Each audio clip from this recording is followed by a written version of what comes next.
Nous recevons aujourd'hui le professeur Michael Hudson pour évoquer la crise économique mondiale provoquée par la guerre en Iran, ainsi que la compétition qui s'installe pour définir le futur ordre économique mondial, une fois que l'ordre actuel prendra fin.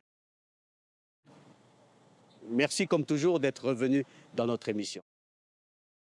C'est toujours un plaisir d'être ici, car vos questions portent sur l'évolution de l'économie mondiale dans son ensemble.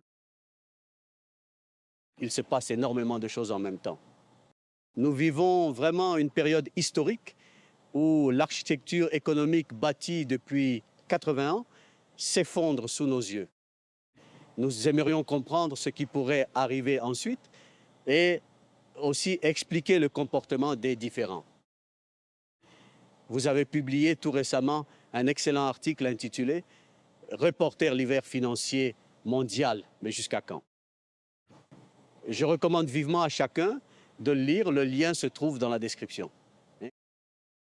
J'ai pensé que commencer par les marchés de l'énergie serait pertinent, car cela représente évidemment un choc majeur pour l'économie. La guerre menée par les États-Unis contre l'Iran plonge en fait tous ces marchés énergétiques. Je me demandais si, selon vous, il existe un aspect positif pour les États-Unis face à ces difficultés énergétiques. Eh bien, les marchés de l'énergie touchent pratiquement tout. Par exemple, les engrais, on m'a dit qu'en Inde, les prix des engrais ont déjà fortement augmenté. Aux États-Unis, les prix montent tellement que les agriculteurs affirment qu'avec le coût des engrais, du matériel et de tous les autres intrants qui flambent, ils ne pourront pas rentabiliser leurs récoltes. Bien sûr, les prix des récoltes pourraient grimper car partout dans le monde, il y aura une pénurie de récoltes sans engrais. Mais les agriculteurs doivent d'abord aller à la banque et emprunter avant de pouvoir investir dans les semis du printemps et de l'été. Cela implique généralement de vendre la récolte à l'avance à un prix garanti.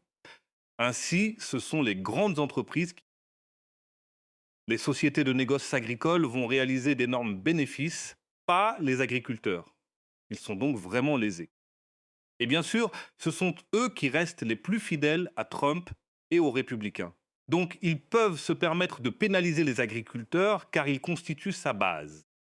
Mais les produits pharmaceutiques sont aussi concernés. Ils sont issus de tout cela. Engrais, médicaments, déjà le néon. Je m'excuse, l'hélium a déjà été interrompu. Cela perturbe donc les appareils d'imagerie médicale ainsi que la congélation cryogénique des puces électroniques. Ensuite, il y a l'énergie de base nécessaire au transport, en particulier les carburants d'aviation très raffinés, dont la pénurie a déjà entraîné d'importantes réductions dans les vols prévus par les compagnies aériennes pour la saison touristique estivale. Ainsi, l'énergie représente en réalité l'ensemble de l'économie. Et les gens, vous obtenez une vision simpliste de l'économie. Les analystes économiques affirment que l'énergie compte pour 10% du PIB, donc le PIB baissera de 10%. Mais ce raisonnement n'est pas très utile, car il existe de nombreux éléments indispensables à la production rentable d'un bien. Et si vous n'avez pas l'énergie nécessaire, cela signifie que tous les autres éléments ne peuvent pas non plus être utilisés. Et on constate du chômage dans l'industrie manufacturière. La production d'aluminium a déjà été réduite, car l'aluminium dépend essentiellement de l'électricité pour le raffinage électrolytique de là. Tout au long de la chaîne, l'impact sera supérieur à 10%. Et le génie de la position politique de l'Iran, c'est que si le reste du monde ne fait rien pour empêcher les États-Unis et Israël de nous détruire, ce qui est leur menace explicite, ils vont faire sauter tous nos ponts. Ils vont anéantir toute notre capacité de raffinage. Ils détruiront toute notre électricité, ils provoqueront un changement de régime et rétabliront un État policier comme celui du Shah, qui avait mené à la révolution de 1979 pour le renverser. Si vous restez simplement spectateur et laissez le monde détourner le regard. De tout le corpus du droit international et des lois de la guerre que la Charte des Nations Unies devait garantir, alors nous ne tomberons pas seuls. Nous entraînerons avec nous les autres producteurs de pétrole arabes. Cela provoquera une telle pénurie qu'elle déclenchera une dépression mondiale pire que celle des années 1930.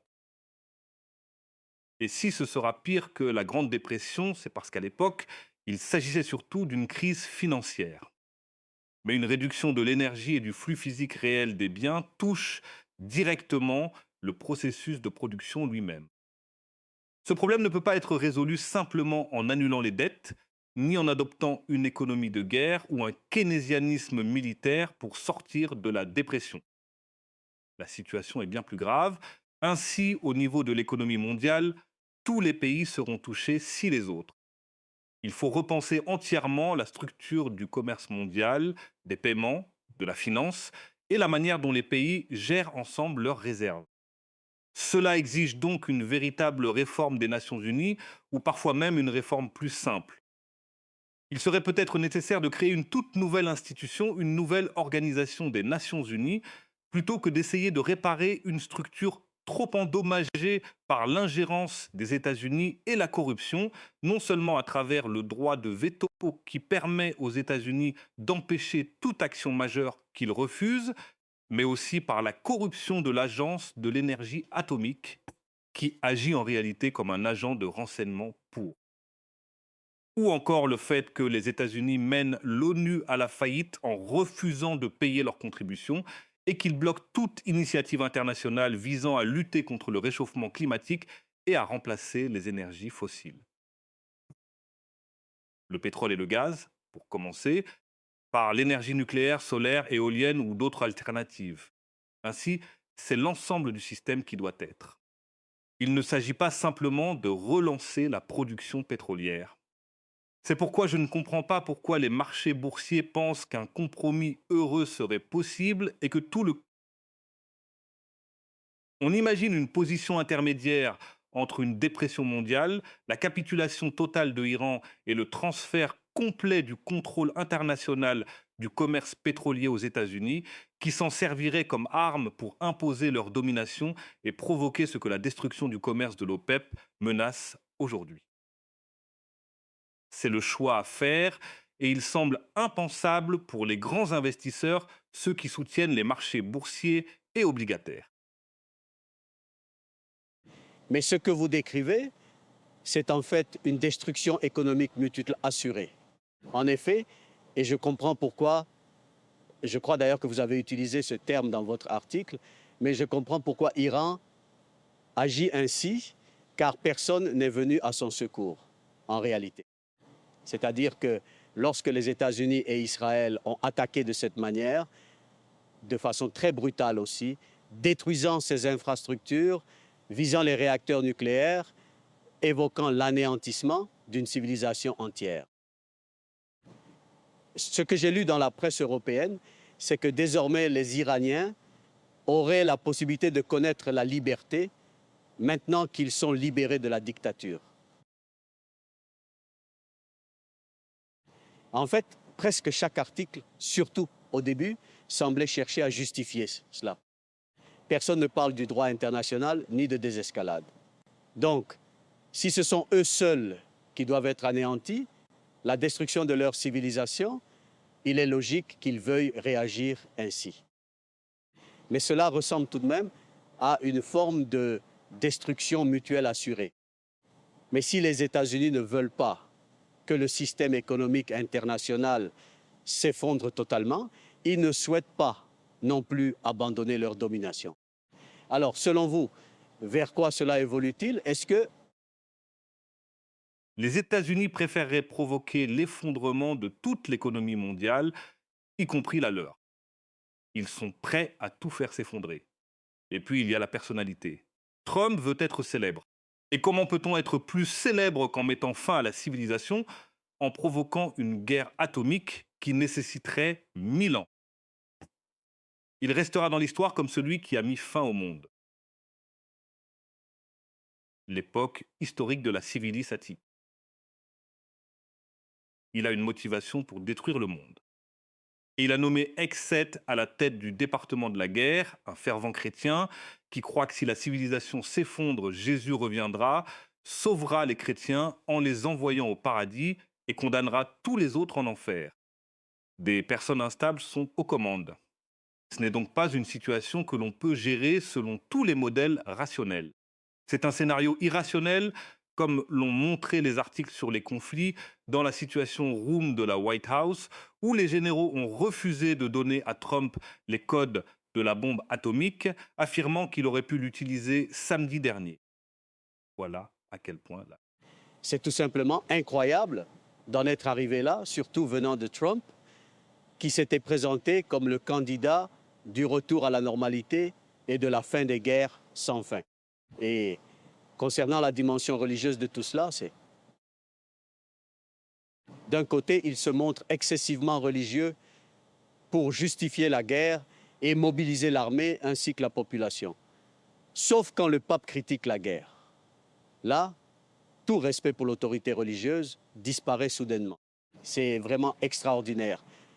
Honnêtement, cela ne paraît pas très sincère, mais que pensez-vous de la défense iranienne dans ce contexte? Car, encore une fois, ils font face à une menace. Ils cherchent à éliminer leur adversaire. Selon vous, quelle est leur capacité à résister à tout cela, notamment sur le... Comparons les capacités de l'Iran et des États-Unis. Les ont pratiquement épuisé la majorité de leurs missiles disponibles, de leurs bombes, de leurs lance-missiles, de leurs stocks. Ils hésitent à approcher leur marine à portée-tir de l'Iran. Ainsi, les États-Unis ont perdu leur capacité militaire à contraindre. C'est pourquoi Trump a déclaré que l'armée lui interdisait d'envahir par voie terrestre pour s'emparer de l'île de... Nous avons déjà tenté cela et ce fut un échec. Donc, si je ne peux pas lancer une invasion militaire comme lors de cette... Et si je ne peux même pas les bombarder car leurs radars antiaériens abattront nos avions et nos ravitailleurs et nous perdrons nos appareils sans pour autant les neutraliser puisque les défenses de l'Iran et tout leur réseau administratif sont tellement décentralisés, alors il ne reste qu'une seule solution, la bombe atomique. C'est pour cela qu'il a demandé samedi qu'on lui donne les codes de la bombe atomique. Je ne comprends pas pourquoi le reste du monde ne voit pas où cela. Car déjà dans les années 1970, lorsque je travaillais avec Herman Kahn, l'Institut Hudson se consacrait à élaborer des... On étudiait quelles seraient les réactions politiques et militaires à l'utilisation d'une bombe atomique, et cela signifie en réalité que tout le monde. Et on pourrait penser, enfin la plaisanterie, c'est qu'en voulant. La fiction, la prétention selon laquelle Iran cherchait à obtenir la... Aujourd'hui, tout le monde comprend qu'il nous faut une bombe atomique. Sans la nôtre, Israël peut nous. Israël est le seul pays au monde autorisé à posséder 200 bombes atomiques et à les utiliser contre qui il veut. Et nous, non. Donc il faudrait 200 pays. Allons-y. Nous en avons tous besoin aussi. Voilà le deux poids, deux mesures qui... Et encore une fois, les pays ne prennent pas de mesures pour isoler les États-Unis et Israël et dire, écoutez, si vous choisissez de menacer avec la bombe atomique pour contrôler le commerce mondial du pétrole, pour l'utiliser comme arme et imposer un blocus en disant que nous n'aurons pas de pétrole à moins de céder à votre politique étrangère et de déplacer nos investissements et nos grandes industries vers les États-Unis, c'est la voie que vous voulez, nous. Une dépression en nous coupant du pétrole si vous menacez exactement ce qu'Iran a anticipé comme menace. Ainsi, l'armée américaine n'a pas la capacité de vraiment conquérir Iran. Tout ce que l'armée peut faire, c'est bombarder. Et malgré les affirmations de Trump, la marine iranienne naît. Peut-être que la moitié l'Est. Leur aviation n'est pas détruite non plus. Les lance-missiles ne sont pas détruits. Ce qui a été détruit, ce sont les ballons achetés à la Chine, gonflés pour ressembler à des lance-missiles, qui ont été bombardés alors que Trump affirmait avoir éliminé tous leurs lance-missiles. Ainsi, l'Iran se trouve dans une position militaire bien plus solide sur le plan défensif, et ce n'est. Les seuls pays que l'Iran peut menacer sont ses voisins arabes en Asie de l'Ouest. L'Iran ne deviendra pas une puissance mondiale au sens où l'Amérique, la Russie ou la Chine le sont. Il ne deviendra pas non plus une puissance d'investissement car il a été privé de ses moyens d'investissement A. Il ne sera même pas une grande puissance. Ce qui lui confère toute sa force, c'est son pouvoir moral. Il affirme qu'il ne laissera pas les États-Unis devenir le dictateur du monde en se servant de la démocratie. Le commerce du pétrole, le commerce alimentaire, le dollar utilisé comme arme contre d'autres pays pour maintenir un contrôle.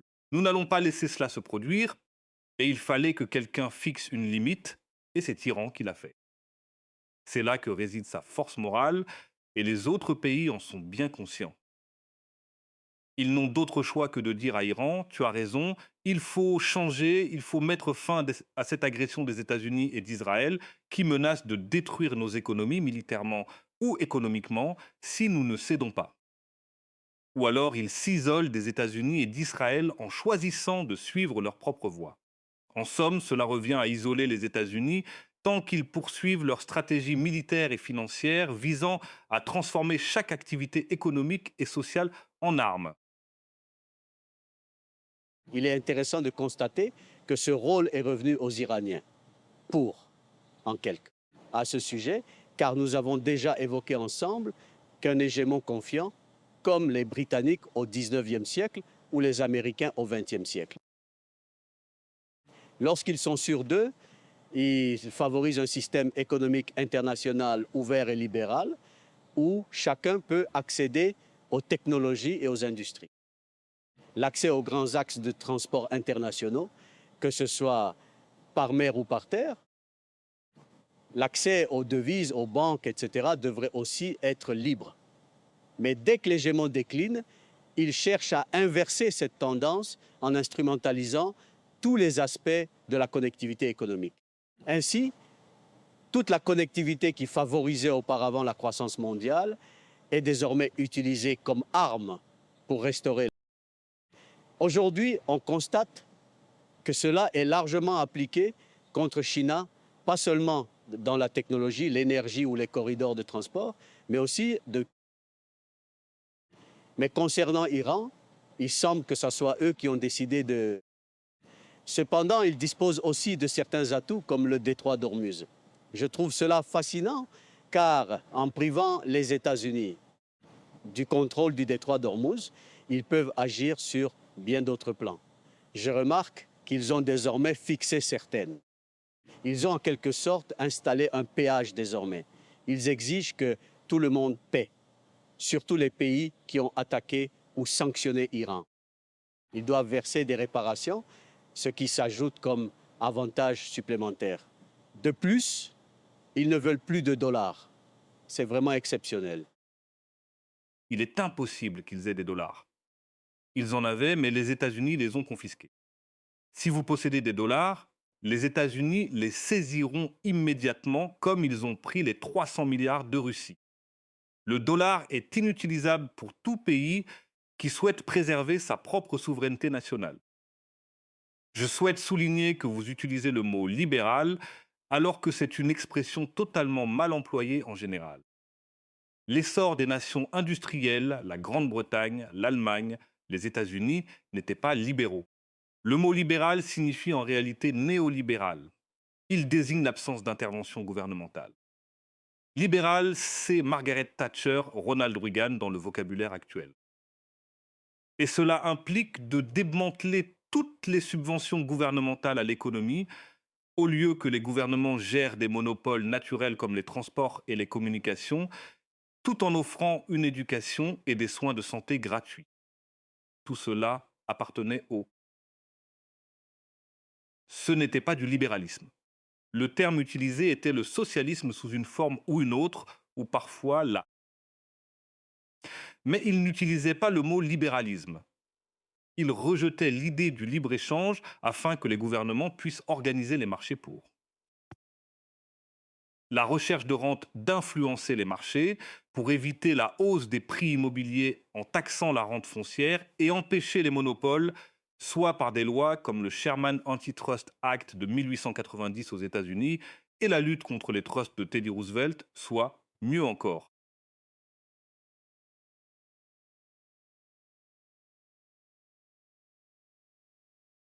Le gouvernement reprenait tous ces monopoles naturels en main publique, comme cela s'est fait de l'Europe aux États-Unis, notamment avec le canal Erie et d'autres exemples. Ainsi, il existait toute une doctrine portant sur la formation du capital public par l'État. L'investissement dans les infrastructures publiques était considéré comme un facteur de production. Mais contrairement au capital industriel ou capitaliste, au capital du secteur privé ou industriel, l'objectif de l'investissement public n'était pas de générer un profit. Il s'agissait d'offrir des services essentiels à des secteurs clés, à des tarifs subventionnés, voire gratuitement, afin de réduire le coût global des affaires pour l'économie. Au final, ce contrôle gouvernemental s'est manifesté de façon la plus évidente en Allemagne et en Europe centrale à la fin du 19e siècle, où l'État, l'industrie et les banques ont collaboré pour orienter le système financier et fournir des crédits, non pas pour générer des profits financiers au bénéfice des investisseurs, mais pour financer la formation du capital et l'industrie, construire des usines, notamment dans l'armement, mais aussi développer une industrie. Eh bien, tout cela constituait précisément le cœur de l'économie politique. L'idéal de toute la doctrine de l'économie politique de l'industrialisation capitaliste était de réduire au. Il s'agissait de la théorie de la valeur. C'est ce dont parlait Ricardo John Stewart.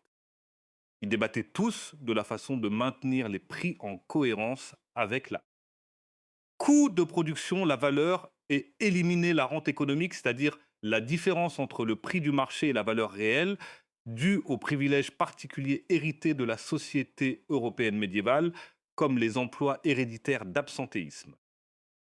La propriété foncière détenue par une aristocratie de propriétaires, les monopoles instaurés par les banques internationales dès le XIVe siècle pour permettre aux rois de financer leurs dettes de guerre, ainsi que la banque en général pour fournir du crédit. Après la Première Guerre mondiale, tout cela a. Les projets visant à développer une économie industrielle ont été largement abandonnés et la finance a remplacé l'industrie comme principal moyen d'accumuler des richesses et de faire. Et si l'on regarde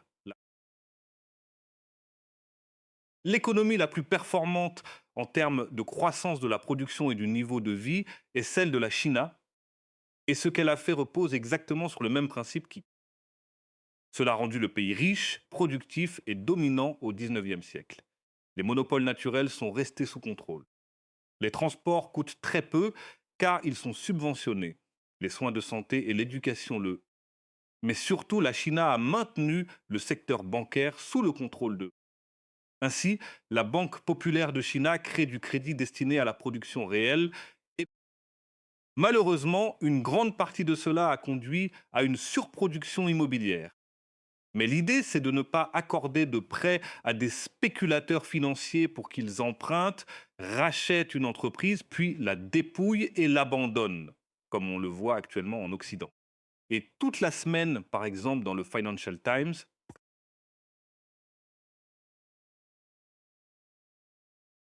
les grandes banques et les principaux fonds d'investissement qui ont prêté de l'argent pour permettre à des capitaux privés de racheter des entreprises, de financer leur dégradation, leur réduction d'effectifs et en somme de les piller, empêchaient les fonds de pension de sortir, de récupérer leurs avoirs, sauf s'ils acceptaient de perdre 50%, 80%, voire la totalité, car toute l'économie américaine est devenue une bulle. Donc, lorsque j'évoquais précédemment les conséquences de l'arrêt de l'énergie, l'un des effets est faire s'effondrer tout ce secteur financier fortement endetté, l'ensemble des rachats financés par la dette et la pyramide d'endettement, principalement haut. Comme lors de la Grande Dépression, les États-Unis étaient l'économie la plus endettée, tout le secteur financier va s'effondrer. Ce qui sera détruit, ce n'est pas seulement la production matérielle, mais tout le système de financiarisation qui a fait que les États-Unis ont pris un retard considérable sur la Chine, par exemple, et sur d'autres pays qui, au lieu d'être libéraux, estiment que l'État doit jouer un rôle positif pour garantir certains besoins essentiels et empêcher l'exploitation. Si vous n'avez pas un État assez fort pour empêcher le développement d'une oligarchie financière, vous finirez, comme les États-Unis, avec une économie défaillante. Ou comme l'Allemagne et la majeure partie de l'Europe de l'Ouest, une économie défaillante à cause de. Je tenais donc à préciser l'usage du terme libéralisme. C'est un mot qui s'oppose au gouvernement et surtout au socialisme. C'est précisément cela qui a provoqué la réaction contre le capitalisme industriel, car ce dernier évoluait vers le socialisme, avec un rôle croissant de l'État dans l'économie. En investissant dans les infrastructures, en empêchant les monopoles, en taxant ou supprimant la rente foncière, la rente de monopole et l'exploitation financière. Ainsi, toute une superstructure idéologique s'est effondrée en même temps que la chute de la production. Il semble que l'idéologie soit la dernière à... C'est une remarque pertinente. On utilise souvent le mot libéral à cause de la prétendue, mais en réalité, Les États-Unis affirment que si le commerce est ouvert, alors ils ne peuvent. Les États-Unis disent qu'il ne peut pas y avoir de commerce ou d'investissement ouvert. Si tout le monde utilise le dollar, ils ne peuvent pas. Et les forcer à agir selon notre volonté. Rien n'est ouvert. Il s'agit d'un système fermé, contrôlé de façon centrale par... Le libéralisme, c'est la planification centrale, mais elle n'est pas assurée par l'État, elle l'est par le secteur financier et le secteur. Voilà le libéralisme. Il faut comprendre que la planification centralisée ne vient pas du gouvernement ni de la démocratie, mais de la richesse financière et de l'armée pour préserver leur domination. non, c'est exactement là où je voulais en venir. Je pense que la recherche de rente ne concerne pas seulement le public américain, mais aussi d'autres pays. C'est pourquoi, selon moi, on suppose que les pays qui s'écartent du système économique dirigé par les États-Unis ne pourraient qu'en souffrir. Mais on constate, comme dans le cas de Russia, qu'ils peuvent en réalité tirer de nombreux avantages à ne pas payer ces rentes. Mais étant donné qu'il s'agit de la situation des États-Unis, lorsqu'il était hégémon, il bénéficiait de privilèges particuliers. Tout le monde utilisait le dollar, les banques américaines, et c'est... Comment percevez-vous les difficultés actuelles des États-Unis en tant qu'hégémon en déclin? Leur stratégie semble. Ils adoptent, je dirais, une approche très extractive. Ils cherchent à maximiser. Mais selon vous, qui voudrez investir dans l'économie américaine dans cette situation, sachant qu'il est assez clair quelles sont leurs? Eh bien, c'est tout le fantasme autour. Donald Trump affirme que nous avons deux options, soit attaquer Iran pour tenter une dernière fois de s'emparer de son pétrole, ce qui est notre point de départ. Cela n'a rien à voir avec Iran cherchant à obtenir la bombe atomique. Ils en sont très loin. Si l'Amérique veut son pétrole. Ou alors, dans ce cas, il y aura une dépression. Mais selon Trump, en cas de dépression mondiale, nous serions gagnants. Regardez-nous. Nous avons du pétrole. Nous n'avons pas besoin d'eux. Les autres pays seront plus touchés, donc nous souffrirons moins qu'eux. C'est cela, gagner dans un contexte de récession, endurer moins que ses adversaires. Voilà son illusion. Mais il ne comprend pas que, certes, les États-Unis possèdent du pétrole et du gaz, mais ils n'ont pas d'industrie. Il n'a aujourd'hui aucun moyen de produire des biens industriels car il ne dispose pas d'une main-d'œuvre industrielle. Et même la main-d'œuvre dans le secteur de la construction, la plupart des travaux manuels et des travaux pénibles, les emplois peu rémunérés, étaient effectués par des immigrés. Et Trump a tout coupé. Donc, vous n'avez plus les soins personnels assurés par les immigrés, les restaurants et autres services que les immigrés fournissent, la cueillette des récoltes que font les immigrés, ou le travail ouvrier dans les usines parce qu'il n'y a plus d'usines maintenant, pour qu'ils puissent y travailler. Ainsi, les immigrés ont toujours effectué le travail difficile, tout comme c'est le cas aux Émirats arabes où la population est principalement composée d'immigrés. C'est la même chose en Arabie saoudite. C'est ainsi que les pays recrutent leur main-d'œuvre et les États-Unis ne peuvent pas rivaliser. Ni sur le plan industriel ni agricole, avec d'autres économies pour dire « nous allons exporter quelque chose dont vous avez besoin ». Vous nous vendez ce dont nous avons besoin, vos autres matières premières ou tout ce que vous produisez. Parce que le coût du travail est très élevé aux États-Unis et non parce que le niveau de vie des Américains serait élevé. Le niveau de vie des travailleurs américains a diminué régulièrement depuis 2008 et en réalité depuis 1980. La fin de 1979 a vraiment marqué un tournant pour le niveau.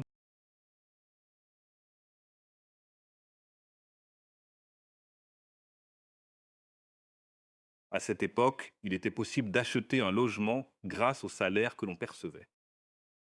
Mais surtout, depuis que Obama a renfloué les banques et couvert la fraude des prêts hypothécaires toxiques, cela a pratiquement éliminé une grande partie des ménages à faible revenu depuis 2008. Presque toute la croissance de la richesse aux États-Unis a profité, comme nous l'avons dit, aux 10% les plus riches, et il s'agit principalement de la richesse du secteur financier, de l'assurance et de l'immobilier, pas de l'industrie. Ainsi, l'économie industrielle américaine a en réalité pratiquement disparu. Vous avez fait en sorte que l'Amérique conclue un accord avec la Corée et aussi avec le Japon pour établir des filiales aux États-Unis. Et donc la Corée a dit, eh bien vous savez, nous sommes venus ici. Nous avons essayé d'embaucher de la main-d'œuvre américaine. Ils ne sont pas doués pour le travail de construction, ils sont tout simplement trop négligents. Nous devons amener notre propre main-d'œuvre. Même chose avec Taïwan. Ils avaient des projets de plusieurs milliards de dollars pour construire une usine de puces informatiques dans l'Ouest et ils ont découvert, eh bien, nous devons utiliser nos propres travailleurs. Nous ne pouvons pas utiliser de travailleurs américains pour cela.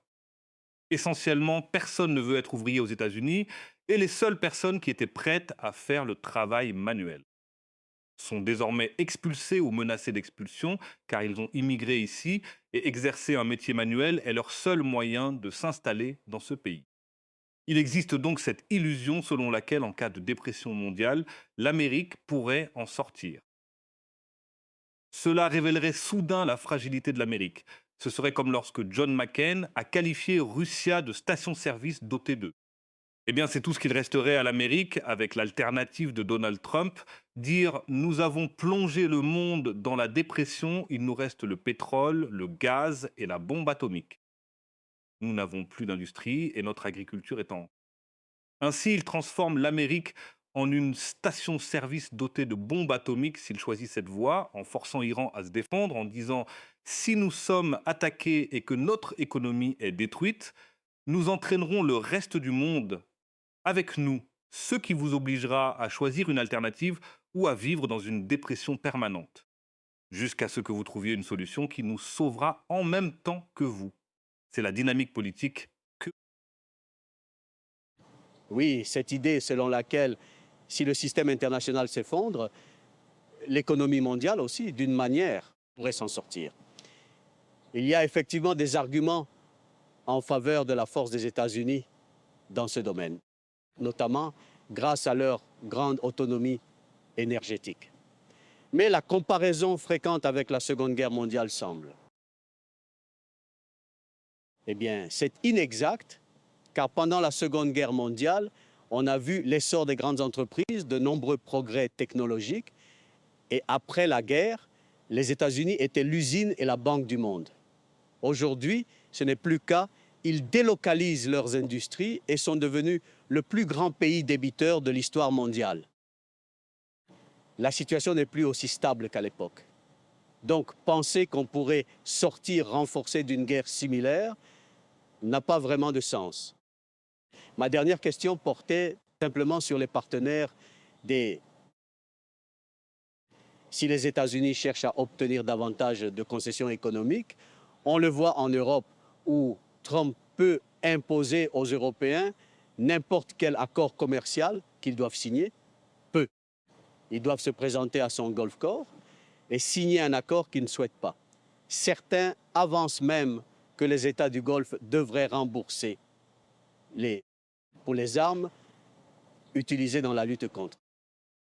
En Asie de l'Est, certains affirment que Taïwan et d'autres devraient commencer à transférer leurs industries de haute technologie vers les États-Unis. Ainsi, cette approche économique très extractive vise désormais à inverser le déclin. Personne ne souhaite vraiment cela. Il semble que le principal atout des États-Unis soit la dépendance sécuritaire. Les États-Unis garantissent la sécurité, mais un hégémon en déclin engendre. Elle n'assure plus la sécurité au même niveau, comme on le constate aussi bien en Europe que dans les États du Golfe. Alors, selon vous, cette situation peut-elle vraiment durer? Eh bien, c'est justement ce que viennent de déclarer les Émirats. Nous avions deux convictions. Nous pensions qu'en achetant des armes américaines, elles fonctionneraient. Mais ces armes, c'est un peu comme posséder une Rolls-Royce hors de prix dans son garage. C'est beau à voir, mais ce n'est pas la voiture la plus efficace. Ces armes ne sont pas faites pour combattre. Elles ne servent pas à mener une guerre, ni à attaquer, ni à défendre. Elles sont juste là pour occuper le terrain. Et pour satisfaire l'Amérique, les armes ne fonctionnent pas et la présence d'une base ici est devenue. Quand l'Amérique a attaqué l'Iran, l'Arabie saoudite et les pays arabes ont dit qu'ils n'avaient pas été consultés et les Européens ont réagi. Attendez, maintenant Donald Trump veut que mourir jusqu'au dernier Européen pour tenter une invasion terrestre de l'île de Khark et de. Donc nous mourrons pour ce que l'Amérique refuse de faire. En réalité, l'Amérique agit seule, uniquement selon ses propres intérêts. Ainsi, installer une base militaire américaine là-bas revient essentiellement à se placer comme une cible. Iran et d'autres pays similaires dans le monde cherchent à détruire ces bases car la présence militaire américaine sert de moyen. Elles ne sont pas défensives, mais offensives. Et si elles attaquent un ennemi, c'est l'adversaire de cet ennemi qui périt. Il va riposter et chercher à l'anéantir, et il détruira aussi le pays qui héberge cette base militaire. Donc il est évident que. Mais surtout, je suis heureux que vous ayez évoqué l'idée que Trump a affirmée, eh bien, l'Irak doit nous rembourser tous les frais engagés pour la guerre que nous avons menée pour les détruire, et nous allons récupérer ce paiement en saisissant leur pétrole. Il l'a dit clairement, et il s'est emparé de leur sol. De toute évidence, il souhaite faire la même chose avec les pays arabes membres de, eh bien, nous. Maintenant, vous devez nous payer pour le coût de votre protection avec notre complexe militaro-industriel, nos missiles hors de prix, nos avions, nos lance-missiles et tout le reste qui n'a jamais. À produire l'effet militaire que nous vous avions promis, nous sommes un tigre de papier pour reprendre. Et pourquoi un pays accepterait-il d'accueillir une base militaire américaine, sachant qu'il s'agit d'une force militaire qui n'est qu'un tigre de papier? Ce qui en fait une cible idéale pour les pays contre lesquels l'Amérique cherche à déclencher une guerre en menaçant de les détruire s'ils ne renoncent pas à leur souveraineté au profit des États-Unis et de Trump personnellement. Cela semble être une période étrange dans l'histoire mondiale pour miser. Garantie de sécurité américaine. Hein. N'en ont plus vraiment la capacité. Je suis très surpris de constater, en observant le monde, à quel point il y a peu d'adaptation face à cette nouvelle réalité et à la redistribution du pouvoir. On sait que nous pouvons encore appliquer les politiques hégémoniques des années 1990 en 2026, alors que la répartition du pouvoir est désormais clairement post-hégémonique et multipolaire. La sécurité dont vous parlez depuis 80 ans n'a été qu'une fiction. C'est une fiction commode qui permet d'affirmer « nous vous garantirons la sécurité si jamais Russia ». Comme si Russia allait envahir l'Europe, croire que l'Europe a besoin de sécurité contre Russia est une fiction. Russia souhaite simplement qu'on la laisse tranquille, mais elle est prête à combattre l'Europe et à bombarder l'Allemagne, l'Angleterre et la France. Russia, comme ils le font, ou fournir à l'Ukraine des missiles pour frapper la production pétrolière et de raffineries russes, comme ils. Russia a déjà tourné le dos à l'Europe et souhaite désormais se tourner vers l'Est, car l'Europe est une partie d'une civilisation en échec. Elle décline et Russia rejette non seulement l'Europe sur le plan économique, mais aussi ses valeurs sociales et son système. Un système qui affirme que si vous déclarez être contre un génocide, on vous envoie en prison. Ceci est une démocratie. Nous dirigeons, et dans une démocratie, il est interdit de dire que les Palestiniens ne devraient pas être exterminés. C'est contraire à toute civilisation. On vous envoie en prison. L'Allemagne l'a fait, la Grande-Bretagne aussi, la France également, et ils arrêtent des gens C'est une culture méprisable pour le reste du monde qui découvre au grand jour que l'Europe n'est absolument pas une démocratie et que tout cela. Dire nous sommes là pour vous protéger, vous devez payer pour cette protection, signifie en réalité que vous devez financer un système militaire qui vous menace de destruction si vous ne faites pas ce qu'on exige et suivre des politiques commerciales inéquitables qui nous avantagent, pas vous. L'Amérique doit l'emporter, comme le dit Donald Trump, et il faut utiliser le dollar que nous pouvons. Rachetez votre industrie, vos matières premières et d'autres. Il faut régler les dettes accumulées en raison des déficits commerciaux qui résultent de l'adoption des politiques d'investissement pro-américaines imposées par là. Et le FMI a dit, par exemple, ne produisez pas votre propre nourriture. Tout ce système, censé garantir la prospérité et la liberté de l'économie mondiale, s'est révélé en réalité creuser les inégalités de façon croissante. De plus en plus polarisé, de moins en moins sûr et de plus en plus susceptible de conduire à l'aboutissement de ce conflit irrépressible auquel nous assistons aujourd'hui. Il y a 2 jours, un journal allemand m'a interviewé et j'ai expliqué que si l'Europe veut inverser son déclin, elle doit mettre fin aux divisions qui la traversent. Autrement dit, il faut mettre fin au conflit avec Russie et retirer l'Ukraine de la ligne de front.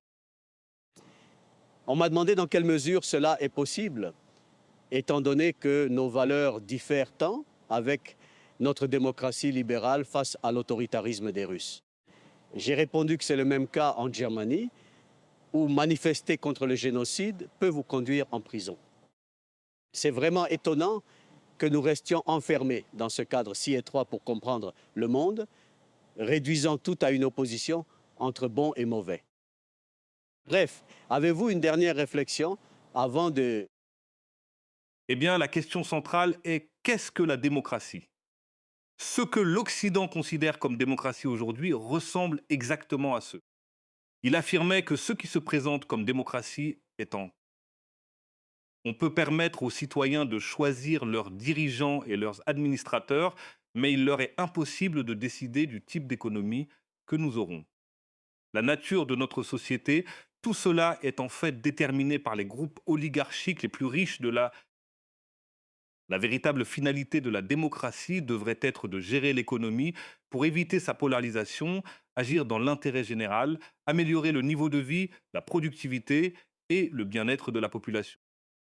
Cela n'est possible qu'avec un gouvernement suffisamment fort pour empêcher la formation d'une oligarchie financière, éviter la polarisation de l'économie et empêcher le démantèlement de l'autorité publique au profit des créanciers, des propriétaires fonciers et des détenteurs de richesses eux-mêmes. Ainsi, l'idée centrale est que l'ensemble de l'Antiquité du Proche-Orient, Babylone, Sumer, possédait des dirigeants qui empêchaient les dettes d'appauvrir l'économie, évitait que les terres soient confisquées par des acheteurs ou des propriétaires centralisés qui les accumulaient afin d'éviter que l'Asie occidentale ne souffre comme l'a fait la civilisation occidentale de la Grèce classique à l'Empire romain. Nous vivons encore les conséquences de cette conception où l'oligarchie crée un gouvernement, le qualifie de démocratie, et affirme qu'un gouvernement non contrôlé par l'oligarchie n'est pas démocratique. Et qu'un pays comme Chine, dont le gouvernement cherche à améliorer la productivité, la richesse et le niveau de vie, est qualifié d'autocratie. Voilà le vocabulaire trompeur dans lequel nous vivons. Et une partie de la résolution du conflit économique actuel doit inclure une résolution de l'utilisation idéologique du langage afin d'adopter un vocabulaire plus réaliste pour expliquer pourquoi les économies occidentales se polarisent et s'appauvrissent alors que d'autres pays, comme Chine, ne. Qu'est-ce que Chine met en œuvre que nous ne faisons pas et qui lui a permis d'améliorer le niveau de vie? Il faut ouvrir ce débat qui n'a même pas encore commencé.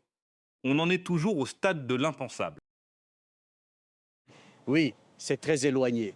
Merci beaucoup d'avoir partagé votre analyse. Ce que nous observons est vraiment exceptionnel. Donc, merci encore. Merci de m'avoir invité, Glenn.